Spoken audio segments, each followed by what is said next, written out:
Metagenopolis Inrae a développé une expertise reconnue internationalement dans le domaine de l'analyse du microbiote intestinal et ses retombées.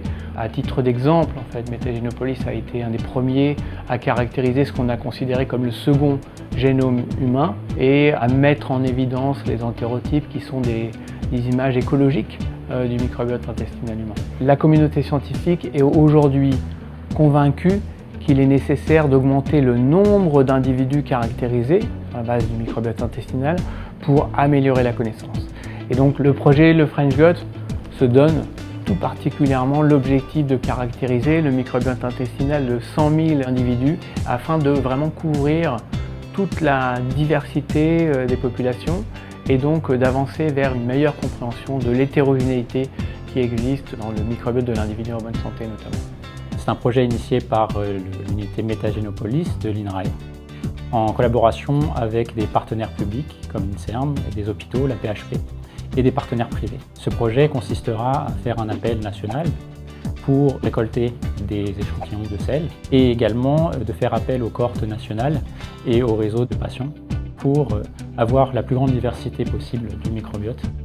L'objectif est de mieux comprendre la diversité du microbiote intestinal humain, notamment en utilisant des technologies de séquençage ADN métagénomique qui vont nous permettre de mieux explorer la composition du microbiote et de tous ces micro-organismes, bactéries, virus, archées, eucaryotes, et de cartographier ce microbiote chez les individus sains comme chez les individus malades.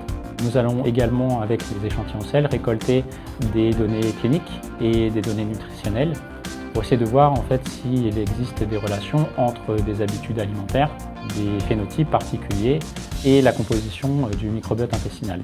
Le grand nombre d'individus permettra effectivement de comprendre la relation entre le microbiote intestinal et l'autre dans les maladies, notamment les grandes pathologies de société moderne telles que l'obésité, le diabète et le cancer, et également essayer de comprendre quelle est la relation entre le microbiote intestinal et l'autre dans les troubles neurodéveloppementaux et les maladies neurodégénératives.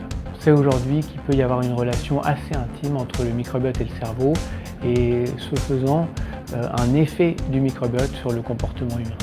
Le projet French Gut est inclus dans un projet international qui s'appelle Million Microbiome of Human Project, MMHP, qui va utiliser les mêmes standards d'exploration du microbiote, que ce soit au niveau de l'extraction d'ADN, mais également des technologies d'exploration de ce microbiote, les analyses bioinformatiques associées. Et ça va nous permettre donc d'avoir une vue plus large du microbiote.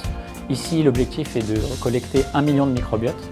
Donc il y a le microbiote fécal comme dans le French Gut, mais il y aura aussi d'autres microbiotes comme le microbiote oral ou le microbiote de la peau, le microbiote vaginal par exemple. Et ce qui va nous permettre donc d'avoir cette exploration standardisée avec une résolution très fine.